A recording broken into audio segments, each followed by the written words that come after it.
La société civile est une partie prenante essentielle du processus électoral. Et donc, elle est appelée à intervenir dans toutes les articulations du processus électoral. Des préparatifs des élections à l'élection elle-même pour aller vers la période post-électorale. Donc, la société civile est appelée à une observation long terme électorale. D'abord, assurer des conditions d'organisation de l'élection, s'assurer que le cadre juridique est un cadre consensuel et qui sont susceptibles de garantir des élections libres, transparentes, équitables, ouvertes, comme on le dit souvent. Et donc, la société civile intervient au niveau de l'évaluation du cadre juridique. La société civile intervient au niveau de l'évaluation de l'environnement sociopolitique. Est-ce que l'environnement est propice à des élections? Est-ce qu'il n'y a pas lieu d'intervenir pour apaiser peut-être les tensions, pour qu'on aille à des élections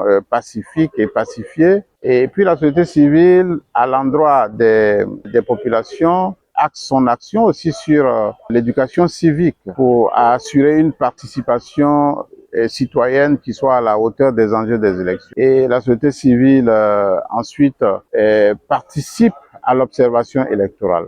L'élection électorale en fonction des profils des organisations. Une organisation de défense des droits des personnes handicapées va certainement axer son observation sur l'inclusion des personnes handicapées dans le processus électoral. Que les conditions sont réunies pour que les personnes handicapées participent effectivement en tant que citoyens à l'élection. Et pour ce qui est par exemple des organisations qui ont pour objet social la défense des droits de la femme, elles doivent axer leur action sur l'effectivité de la participation des femmes au processus électoral. En termes de participation en tant qu'électrice, candidate, partie prenante dans l'organisation de l'élection. Et donc, selon les différents profils, il y a des axes qui sont définis, qui sont prédéfinis. Mais en tout état de cause, à partir du moment où il s'agit d'organisations de droits de l'homme, ce qui devrait préoccuper ces organisations-là, c'est l'évaluation de la mise en œuvre des principes de droits de l'homme dans les élections. Est-ce que ces élections-là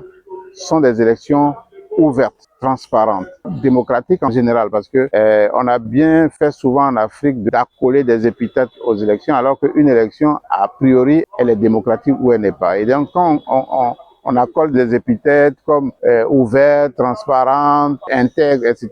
C'est comme si on se reprochait quelque chose. Ce à quoi nous, on aspire en tant que société civile, c'est des élections démocratiques, avec tout ce que ça comporte comme principe et valeurs à mettre en œuvre. Ensuite, est-ce que la sécurité est garantie pour tous, aussi bien pour les électeurs que pour les candidats?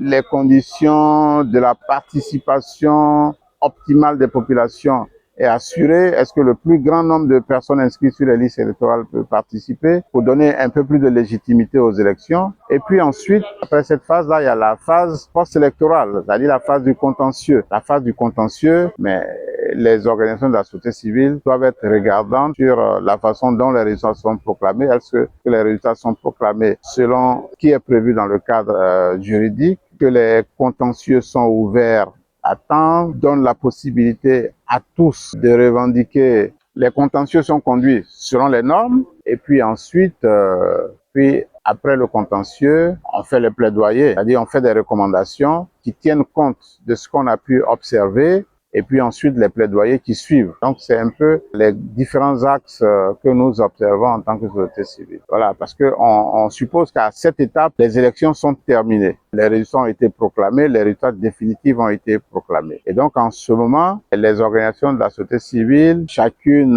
selon ses objectifs, se réunissent pour faire le bilan. Et puis identifier les points de satisfaction, mais aussi des insuffisances ou bien des dysfonctionnements qu'on aurait observés. Ça donne lieu à des recommandations. Parce qu'il ne s'agit pas juste de dénoncer, d'interpeller, d'attirer l'attention des pouvoirs publics ou bien des parties prenantes sur les insuffisances. Il faut maintenant faire des recommandations. Qu'est-ce que vous proposez pour que ce point qui pose problème puisse changer pour la prochaine élection? Et une fois que ces recommandations sont faites, maintenant, il faut veiller à ce que ces recommandations soient mises en œuvre. En ce moment-là que le plaidoyer est engagé, plaidoyer là, c'est à l'endroit des différentes parties prenantes, de l'organe de gestion des élections, des pouvoirs publics, partis politiques, des candidats, à l'endroit aussi des électeurs et par exemple de la chefferie, des chefs traditionnels, des religieux, en tout cas toutes les composantes de la société, de sorte qu'on sente l'implication de tous dans le processus et qu'on puisse espérer pour les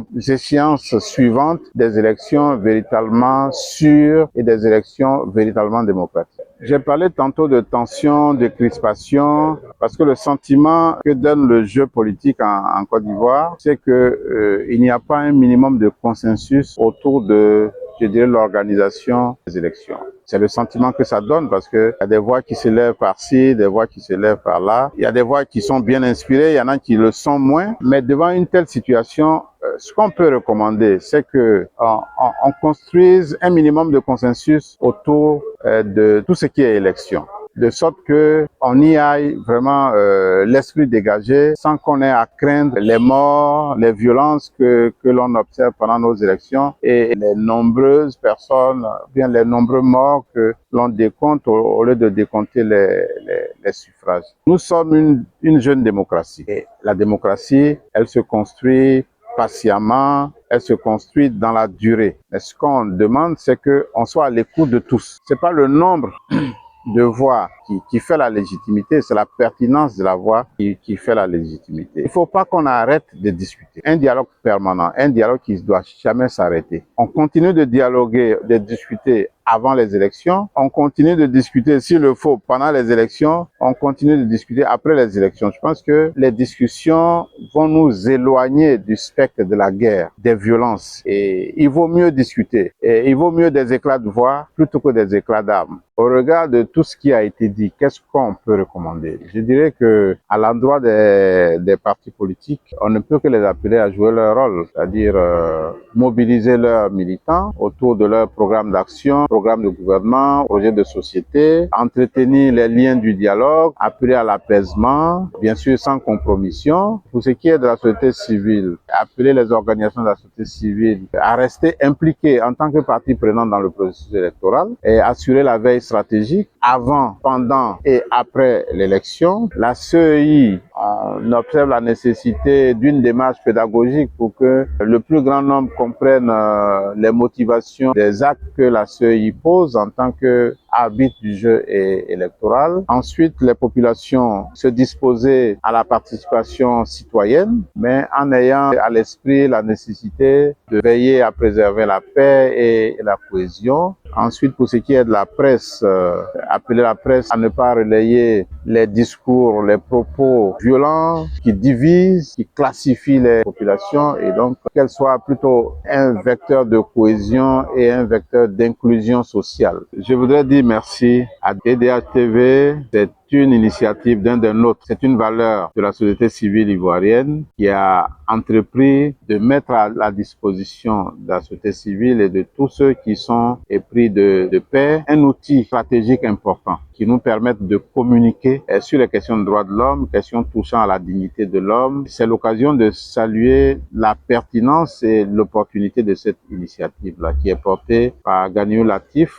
Mombo. J'avoue que c'est avec grand plaisir que je me suis prêté je dirais aux questions des DDH TV et j'espère que j'ai pu exprimer sur les élections puisse servir comme contribution pour apaiser le jeu électoral. Comme l'a dit le père Mongéné de l'université catholique CERAP, l'élection reste un jeu, même s'il se trouve que c'est un jeu sérieux.